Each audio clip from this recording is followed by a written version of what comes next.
Now let's take a look at assessments. We could start from the assessment tab by going to Assess and Assessments, and we could add the assessment this way, but that's the way we came in and did the assignment. So let's actually do it the other way, which we talked about during the assignment video, and let's actually create our assessment directly from our pages that we want it to be on. So I'm going to go to the first page. I'm going to add a content block, and I'm going to jump over here and create an assessment block. So it's saying you don't have any draft assessments, so there's nothing that I can actually publish and put in here. So you must want to create a new assessment. So I'm going to click on that. Now we have two options, exam or practice. Depending on which you want it to do, you can use either. So with a practice, students get immediate feedback about what they got right and what they got wrong, and it gives them multiple options, like they can try it multiple times.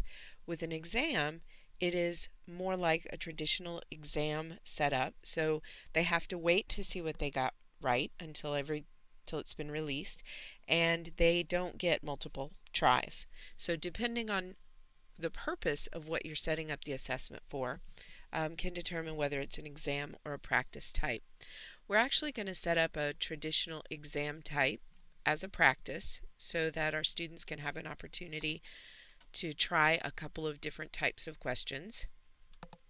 And we can title this now. Remember that all of our assessments require passwords, so we want to make sure that it's set up so that students know that this is week 1 practice, and the password is practice, and it's due by Friday. Well, let's see. Let's do by Friday, August 15th. All right, so that means that that's when our practice assessment is going to be in there until. So complete this to get an easy 100 points.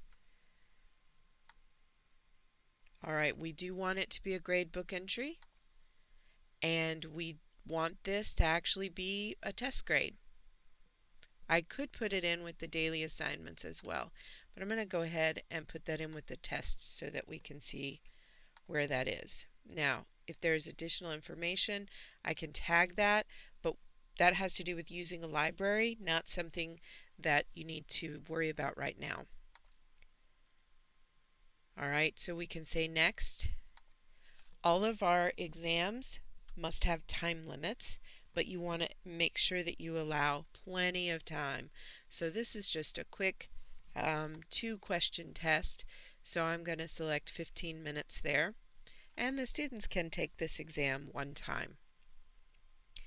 You have the option, if you have a lot of questions on your exams, to randomize the questions or the answers. I highly recommend using assessments and letting the computer do the work as much as possible. The more open-ended you leave things, the more work you have to have.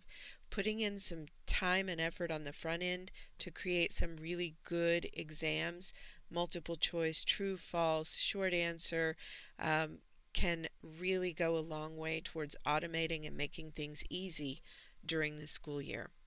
So I'm going to click Finish, and a new pop-up is going to appear because now I've set up the exam, but now I have to put in all of my questions.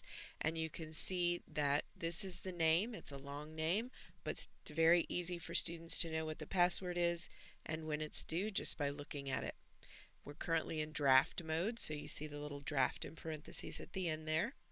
And we're going to add our first question.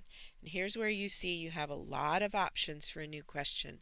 We can do a short answer, a fill in the blank, matching, multiple choice, true, false.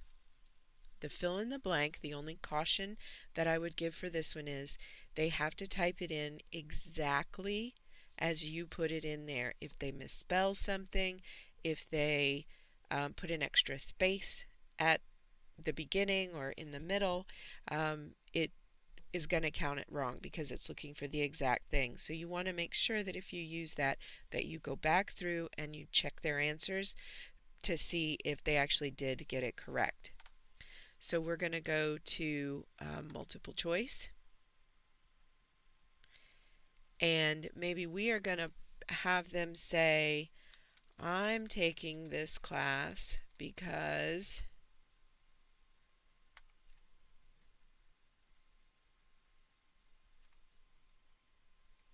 it's awesome.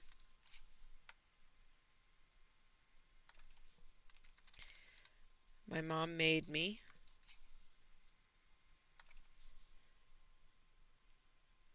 Okay, so let's leave those two in there right now.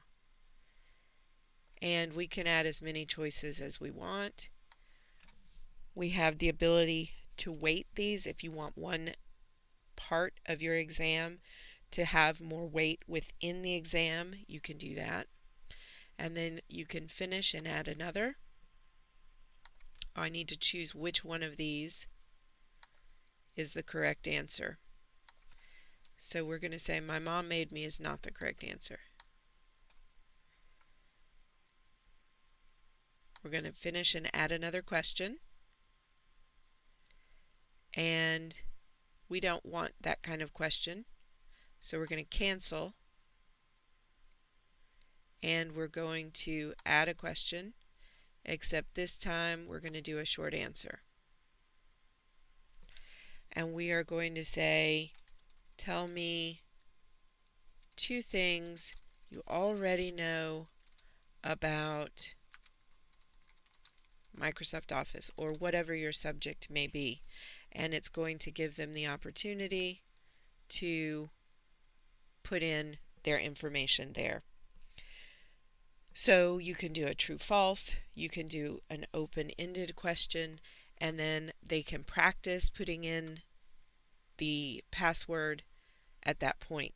Now, there's another video about how to set up passwords and the best way to do that, so you can watch that one for how to manage the assessment, how to publish it, and make sure that your assessment passwords are set up correctly.